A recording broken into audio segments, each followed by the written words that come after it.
Hi, this is Dr. Weideman, and I'm going to show you how to use StatCrunch to work some problems in Chapter 2. Remember, in Chapter 2 we're studying displays for categorical variables. So I'm going to show you how to use StatCrunch when you have summary data and also when you have individual observations. So let's take a look at a problem with summary data. So this is a type of a problem that you would see in your homework in My Stat Lab. An investigation compiled information about recent non-military plane crashes. The causes, to the extent they could be determined, are summarized in the table to the right. So here's the table, and if you notice in the upper right corner here, there's a click here to copy the table, and you can copy it right into StatCrunch. And then we can go ahead and make some graphs. So again, this is categorical data. They're categorizing the cause of the plane crash. So we could do let's do a bar plot, let's say, and we're going to do it with summary data. So the categories here are in the cause column and the counts are in the percent column.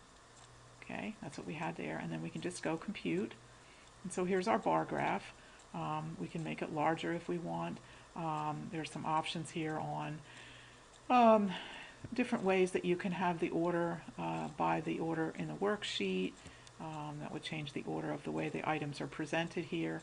Now, to do a bar graph, you're going to do the same kind of steps, except you're going to go to pie chart, and again you have a summary, and your categories are the cause, and the counts are in the percent column, and compute. And so here's your pie chart, and you have some options here about what gets shown. Display could be the percent of total, let's say, instead of the count. You have some color options and things like that. So clean it up a little bit. Here's the categories here and the colors that they correspond to.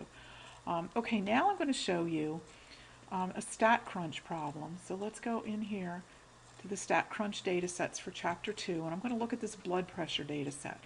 Now this time I don't have summary data. I have each row here represents an individual, and they looked at their age and then the categories for their blood pressure. So let's say we wanted to look at their blood pressure and create a bar graph. And now we have data, and so we're going to tell it where the data is, and then we're just going to compute.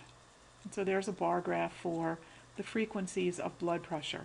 And we might want to change that. Instead of frequencies, we might want to do relative frequencies, because sometimes that's easier to read. So I can just go in here and change that over. So about 30% of the people had high blood pressure, a little bit less than 50 had normal blood pressure. Likewise, we could do a pie chart, and again we have the data, and let's do it on the age grouping this time, and let's just show the percent of total, I think. So there's our categories by the age groups. So this will show you both ways, whether you have the individual data or you have the summary data that we had in the earlier problem, how to use StatCrunch to help you compute things. You can also do tables. So remember, we could do frequency table.